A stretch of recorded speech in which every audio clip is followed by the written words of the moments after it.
Right,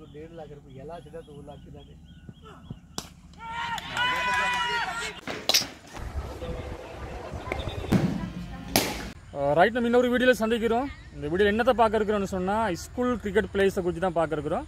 நான் பார்த்தோன்னு சொன்னால் ஸ்கூல் கிரிக்கெட் பிளேஸில் வந்து Under 13, Under 15, Under 17, Under 19 வரைக்கும் கிரிக்கெட் டூர்னமெண்ட்ஸ் இருக்குது. அதில் Division 3, Division 2 அடிக்கலாம், Division 1 அடிக்கலாம். அப்போ அதில் கிட்டத்தட்ட Under 13 சொல்கிறது வந்து அவங்க 7ஆம் கிளாஸ் இல்லாட்டி 8ஆம் கிளாஸில் வந்து கிரிக்கெட் ப்ளே பண்ண ஸ்டார்ட் பண்ணுறாங்க மேட்சஸுக்கு. அதுக்கு பிறகு பார்த்தோன்னு சொன்னால் Under 15 வந்து ஸ்டார்ட் பண்ணுவாங்க, வந்து 9ஆம் கிளாஸில் வந்து அவங்க அடிக்கலாம். அதுக்கு பிறகு Under 17 சொல்கிறது வந்து 11ஆம் கிளாஸ் படிக்கிற நேரமாகி தான் அந்த நாட்களில் தான் உங்களுக்கு அந்த மேட்சஸ் சொல்லுவோம்.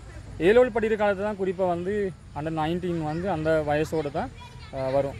அப்போ என்ன பார்த்தோன்னு சொன்னால் நிறைய பிளேயர்ஸ் என்ன செய்கிறாங்கன்னு சொன்னால் சில வேளை Under 13 அடிச்சுட்டு Under 15 அடிக்கும்போது அவங்க கிரிக்கெட் ப்ராக்டிஸ் வந்து நிப்பாட்டிடுறாங்க. இல்லாட்டி சில வேளை அவங்களோட அப்பா அம்மாவாக இருக்கலாம், இல்லாட்டி டீச்சர்ஸாக இருக்கலாம், இல்லாட்டி அவங்களோட ஃப்ரெண்ட்ஸாக இருக்கலாம், அவங்களோட கைட் பண்ணுறாங்க என்னென்னு சொன்னால் அதுக்கு பிறகு நிப்பாட்டிட்டு படித்து முடிஞ்ச பிறகு திரும்ப விளையாடலான்னு சொல்கிறதுனால அவங்க கிரிக்கெட்டை விட்டுடுறாங்க. ஆனால் கிரிக்கெட்டை நீங்கள் வந்து இடையில விட்டுட்டு திரும்ப பின்தொடர முடியாது. நீங்கள் பின்தொடரும் போது திரும்ப ஆரம்பத்துலேருந்து தான் வர வேண்டி வரும். அப்போ ஒரு பிளேயர் வந்து Under 13 முழுக்க மேட்சஸும் Under 15, Under 17, Under 19 அடித்து போகிறாங்கன்னு சொன்னால் கிட்டத்தட்ட அந்த காலகட்டத்துக்குள்ளே அவங்க 300க்கும் மேற்பட்ட மேட்சஸ் அடிச்சிருப்பாங்க. அப்போ அதில் நல்ல ஒரு போலராகவோ பேட்டினாவோ ஆல்ரவுண்டராகவோ வருவதற்கான எக்ஸ்பீரியன்ஸ் அவங்களுக்கு வரும். ஒரு செலெக்ஷனுக்கு போகிற நேரம் டிஸ்ட்ரிக்டாக இருக்கலாம், ப்ரொவின்ஸாக இருக்கலாம், எடுப்படுறதுக்கான வாய்ப்புகள் வந்து அதிகமாக இருக்கும். ஏன்னா அந்த எக்ஸ்பீரியன்ஸ்னால. அப்போ நம்ம செய்கிற தவறு என்னென்னு சொன்னால் குறிப்பிட்ட சில காலத்துக்கு விளையாண்டுட்டு விட்டுட்டு திரும்ப தொடர யோசிக்கிறோம் ஒரு காலத்துக்கு பிறகு. ஆனால் அது வரைக்கும் வாய்ப்புகள் நமக்காக காத்திருக்காது. நம்ம வாய்ப்புகள் கிடச்சி அதே நேரத்தில் நம்ம வந்து பயிற்சிகளை மேற்கொண்டு போட்டிகளுக்கு பங்கு பெற்றணும்னு சொன்னால் நம்ம உடனுக்குடன் செலக்ட் ஆகி போகிறதுக்கான வாய்ப்புகள் வந்து அதிகமாக இருக்குது. ஏன்னா இந்த நாட்களில் வந்து தேசிய மட்டத்தில் ஒரு தேசிய அணிக்கு நம்ம இடம் பெறணுமா இருந்தால் நம்ம அந்த அளவுக்கு ஒரு தாக்கு பிடிக்கிறதுக்கு ஒரு தகுதியான ஒரு பிளேயராக நம்ம வந்து உருவாகிறதுக்கு அப்போ இலகுவான ஒரு இலக்கு இல்லை, இது ஒரு கடினமான இலக்கு. இந்த இலக்கை அடைய முடியும் நம்ம கடுமையான முயற்சிகளை வந்து நம்ம திறமைகளுக்கு மத்தியில் நம்ம தொடர்ந்து பயிற்சி எடுத்துக்கொண்டு போகிறதுக்கு. அப்போ நீங்கள் பார்த்தீங்கன்னு சொன்னால் ஸ்கூல் கிரிக்கெட்டில் Under 13 நீங்கள் வந்து ப்ளே பண்ண வந்து ஃபர்ஸ்ட் ரவுண்ட் உங்களுக்கு ஒரு 5 மேட்ச் கிடைக்கும். அதில் வின் பண்ணி நல்லா வந்தீங்கன்னா செகண்ட் ரவுண்ட் போகலாம், தேர்ட் ரவுண்ட் போகலாம், இல்லைங்களா டாப்குள்ளே நீங்கள் வரலாம். வந்ததுக்கு பிற்பாடு உங்களுக்கு உங்களோட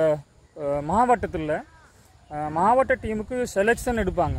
அப்போ செலெக்ஷன் போது வந்து நீங்கள் வந்து போனீங்கன்னு சொன்னால் நீங்கள் மேட்சஸில் அடித்த ஸ்கோர், விக்கெட்ஸ் இதுக்கெல்லாம் பார்த்துட்டு அந்த டைம்லேயும் பார்ப்பாங்க உங்களோட விளையாட்டு திறமையை பார்த்துட்டு உங்களோட மாவட்ட அணிக்கு வந்து செலக்ட் பண்ணுவாங்க.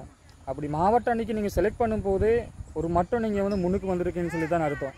அதுக்கு பிறகு உங்களுக்கு முன்னுக்கு போகிறதுக்கு அடுத்தடுத்த கடத்தில் 15 வயசுக்கு நீங்கள் எடுப்படுவீங்க, 17, 19 எடுப்படுவீங்க. நீங்கள் நல்ல ஒரு மட்டத்துக்கு போகிறதுக்கான வாய்ப்புகள் அதிகமாக இருக்கும். அதனால் இந்த வீடியோவை பாருங்கள். நிறைய பேர் சில வேளை கிரிக்கெட்டில் விட்டுருப்பீங்க. ஹார்ட்பால் கிரிக்கெட்டில் நீங்கள் வந்து பயிற்சிகளை மேற்கொண்டீங்கன்னு சொன்னால் இறுதி வரைக்கும் முயற்சி எடுங்க. இடையில விடுறீங்கன்னு சொன்னால் அதை தொடாதீங்க. அப்போ தொடர்ந்து நீங்கள் பயிற்சி எடுத்து தொடர்ந்து முன்னுக்கு போனால் உங்களுக்கு வாய்ப்புகள் வந்து அதிகமாகவே இருக்குது. அப்போ சிறுபான்மையினத்த ஆட்கள் அப்படின்னு சொல்லலாம் பாகுபாடுகள் உண்மையாலுமே இல்லை. நம்ம அதுக்கான சகல விதமான முயற்சிகளும் எடுத்தோம்னு சொன்னால் நிச்சயமாக நமக்கு ஒரு வெற்றி இருக்குது. நன்றி, வணக்கம். YFC coach Malik.